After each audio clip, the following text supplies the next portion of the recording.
Yo, what's up YouTube? It's OG, and today I'm going to be covering a topic that I'm asked frequently about. So it is going to be how to become a professional Brawl Stars player or a contracted Brawl Stars player. Now, first off, I just want to shout out Coach Corey because he did a video on the same topic a few months ago, and it really resonated with me. It was definitely the inspiration for this video. And you'll see that I have a few similar points to his. That's just because he did such a good job covering the topic. It was impossible for me to make a decent video without touching on a few subjects. So thanks to him for just letting me do this video, because I definitely didn't want to cross any lines by stealing a video or anything. But I feel like I have a good amount of knowledge after being in the scene, basically since its inception. So definitely experienced as far as Brawl Stars pro players go, and I want to pass some of that knowledge off to you guys. Just a warning, everything in this video is going to be completely opinionated, so take everything with a grain of salt. I just want to make anyone's journey that, wants to be a professional Brawl Stars player a little easier, hopefully, with some of my advice.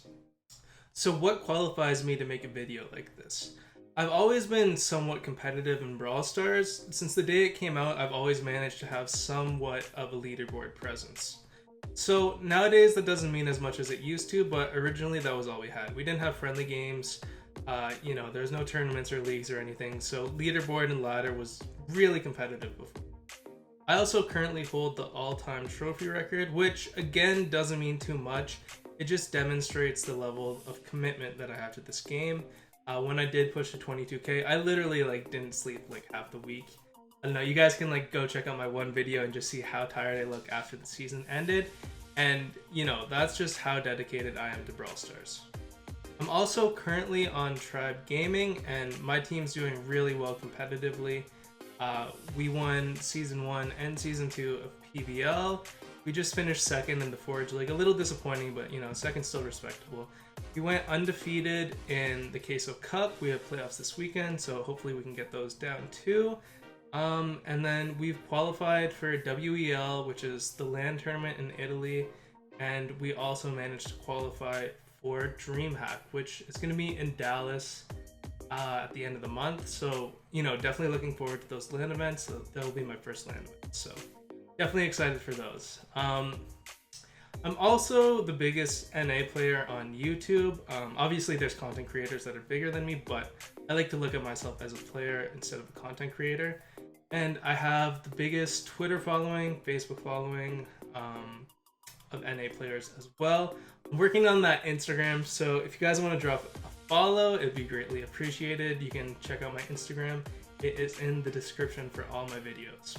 Also, I'm not just bragging about stuff, I'm talking about branding, which is very important for any aspiring pro players. I'll touch on that a little more in the video though. Alright, first off, we're going to start off with getting your foot into the door of the Brawl Stars scene. Now, I feel like some people have zero idea how to do this, and if I'm being completely honest, if I wasn't an original beta player, I don't know how good I would have been at this either. So if you want to be a pro player, you need to start building a resume. The most important thing, and probably the hardest thing that you'll ever have to do in your Brawl Stars career, is finding a good competitive team to play with. So it is a team game. No matter how good you are, you're not gonna thrive without a good team. There's different ways that you can do this actually. So some organizations, they'll have open tryouts. We just had an open tryout for a second tribe team.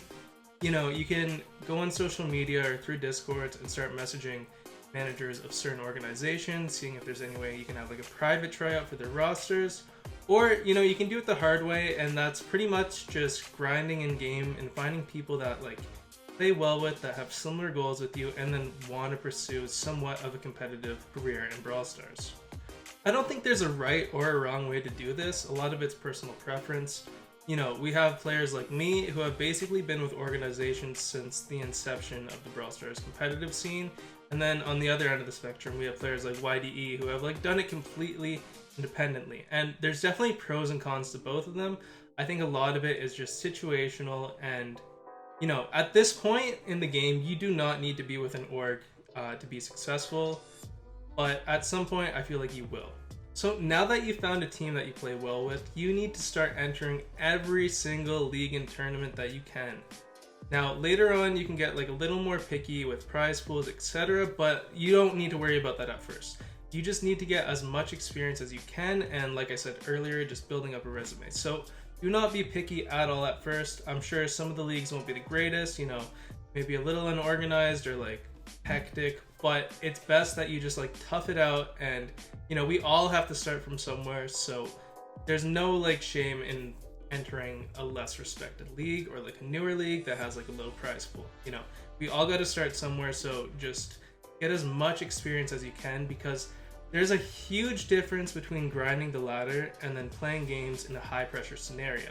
So the more you enter these high pressure games, the more comfortable you'll be, and in the long run, I think that's something that will really help you further your Brawl Stars career. If you have no idea where to find any of these leagues or tournaments, you can check out the PBL server. Corey and his team, they have a channel there, and it's called Other Leagues or something like that. But it has like a list of like all like these Brawl Stars leagues that are like typically like they're open for anyone to enter. So definitely log on there and check some out. And it's also really important to be active on Twitter, because that's how you find out about a lot of these leagues. Alright, so now you have your team and you're doing decent in a few leagues. Who knows, maybe you're even like winning a tournament or two. But what's the next step? If you haven't started this already, you need to start your social medias and maybe even look into doing some content creating, like YouTube or Twitch. So by doing this, you're increasing your value essentially, and you're building a following. Influence is one of the most powerful things in the world, and it definitely is something that organizations take into consideration when signing players. If you've been considering doing any of these things, my advice to you is just like do it, like get it over with. Getting started is definitely the hardest part. And just look at me, for example. I never in my life thought that I would be a YouTuber. I know like I focus on being a player more than a YouTuber. You guys can probably tell from my content. There's definitely YouTubers that have like better like edits than me.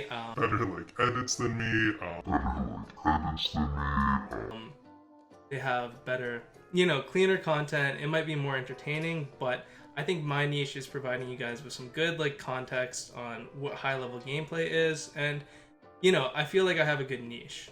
So just a quick shout out to Bobby for pushing me to do it, because I don't think I ever would have done it unless he convinced me. So just touching on YouTube again, if I'm being completely honest, originally I started my channel because I thought it could be a decent secondary source of income. Don't get me wrong, it definitely isn't a bad secondary source, but it is so rewarding, guys. I had no idea the impact that like a few YouTube videos could have on people. I wake up to like people DMing me every day. They're like, your YouTube videos have really helped me. I've been like depressed lately or going through some tough times, and it's just like an escape. So just getting like messages like that, it's really rewarding. And I try to reply to every like fan that messages me, unless they're just like, OG, add me as a friend, let's play. Then like I may ignore you, but if someone's like trying to have a genuine conversation with me, I'll reply to you every time. So just in that sense, I really strongly recommend starting up a YouTube channel. Streaming also works really well too. It wasn't for me as much as making YouTube videos. Streaming is really time consuming. And don't get me wrong, YouTube takes up a decent amount of time too, but I definitely prefer making videos compared to streaming. Alright, so this is part of the video that I really want to focus on. So let's say that you've done all those steps perfectly and you finally get approached by an organization that wants to contract you. First off, congratulations, that's a huge accomplishment in itself. But don't be too eager to sign it. There's a lot of things that you need to consider. One of the main things would be taking a look at the organization that's offering you the contract. Are they reputable? What history do they have in other games? What does the contract specify? Some key things to look at would be your buyout price, what percentage of the winning goes to the organization, and the length of your contract. There's a lot of other things that you need to look at, and always make sure that you read everything carefully, because in contracts they tend to like word stuff weirdly and it can confuse some people. So if you need to, get a second opinion on it. There's nothing wrong with that. I've heard scenarios where like orgs say you can't show this to anyone. That's not actually a thing. So always get a second opinion if you're unsure of something. So just with the state of Brawl Stars and how it is right now, an ideal contract length, for me at least, would be 3 months. Now, I did sign mine for 6 months, but I really trust Tribe. Chief Pat and Don John are really good guys. So in certain scenarios, 6 months would be okay, but I would not recommend to anyone to sign a year-long contract. There's just so much room for growth in the game, and a year is a really long time. I know tons of people who have signed some crappy contract for like $10 a month, and they could be making hundreds, and it's legally binding, so they're kind of trapped there. My one buddy actually got offered a contract for a t-shirt for a year long, and he's a really good player. So he was actually like really considering it, just because people want to belong to an organization, I think, just so you can brag about it. Maybe you get announced on their Twitter or something, but that would have been a huge mistake for him. He's now making several hundred per month on a 3-month contract. So really lucky for him that some of me and our friends could talk him out of it, because he was ready to sign that. Anyways, luckily for me, I never had to personally experience a crappy contract firsthand. Tribe, like I said, they were really generous with my contract, but there are a lot of sketchy organizations that are looking to just, trap players, maybe like get a decent buyout price on them and then sell them to another organization and make some money off it. Obviously, signing a contract and becoming part of an organization is cool, but I don't think Brawl Stars is at the point where you need to be on an organization to be successful. You need to understand that when you sign a contract, you're giving up all your freedom as a player. You'll need to play with the team that your organization assigns you. Maybe your best friend gets kicked off the team. That's too bad. They don't want you playing in a certain league, tough luck. Obviously, this isn't the case with every organization, and a lot of them are really reasonable. But I think, you don't need to be on an organization to be successful right now, at least. A lot of the contracts aren't for too much, so if you manage to rack up like few leagues or tournament winnings, then that could be like more lucrative than just getting like a monthly like salary for like whatever, like a certain amount of money. And winning is definitely more important right now. Just again, touching on building up that resume, you want to rack up all the wins that you can. So for this last part, I'm just gonna rant a little bit. Just kind of think of this as like miscellaneous. If you really want to be a successful pro player, you need to be skilled. Like, it's as simple as that. In Coach Corey's video, there was one quote that really stuck out to me. There's a difference between practice and good practice. So that just spoke volumes to me, because I think I did like a big ladder push. And just speaking on my like ladder push to 22,000, I think I actually got worse at the game, just because I wasn't thinking when I was playing. I was just kind of going through the motions. And I'll be completely honest, like the average team that I played against wasn't very strong. I get 10 times what I got out of that season when I scrimmaged for like 2 hours a day against like really good opponents. So you don't even need the best opponents to scrim against at first, right? Just find a team that you like scrimming against that's consistent, and you'll both naturally get better over time. And along with scrimmages, make sure you always rewatch your games. Write down mistakes that you make or like good plays that you make, and you can start developing good habits as a player. If you are going to be a ladder warrior though, and you want to get better at the game, I recommend not using any form of matchmaking.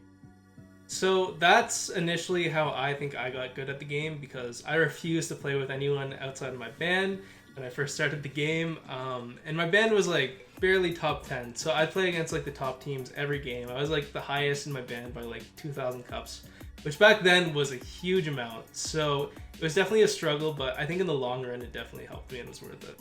Maybe I should have mentioned this with socials, but Discord is so crucial. It gives you a platform to communicate with communities, other teams, and your teammates. Voice calls are also something that you need to get comfortable with if you want to be a successful player. So they may be a little awkward at first for the first few times. Calling with someone that you don't know can be awkward, but once you start like playing a little bit together, bonding in the call, like it is going to be so worth it, guys. So I strongly remember calling with your teammates whenever you can.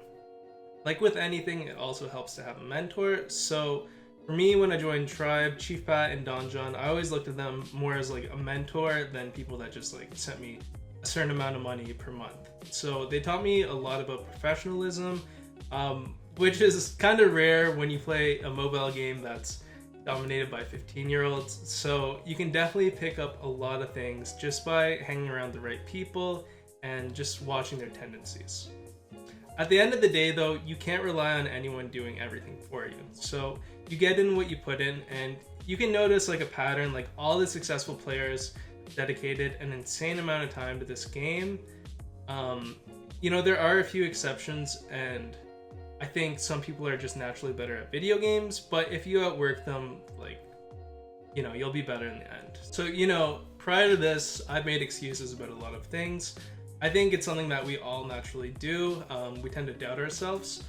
But with Brawl Stars, I told myself that I'm just going to go all out and I'm going to make something happen with it. So, obviously, I'm one of the older players. I mean, it's pretty obvious, but, you know, I don't care. I always wanted to do something with video games, and I think I'm at like a really good point in Brawl Stars where I can actually start making like some decent money, and, you know, I have like a promising career in the future of this game. So I'm really excited.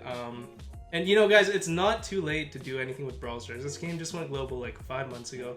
There's so much room for growth, so just don't put it off. If you really want to make something happen, not even with Brawl Stars, just with everything in general, you know, just dedicate yourself to it, commit to it, and just pursue it. But yeah, that's gonna sum it up for today's video. I know it's a little different. I hope you guys enjoyed it. Please like, subscribe, share. You guys know the routine, and I'll see you tomorrow. Peace.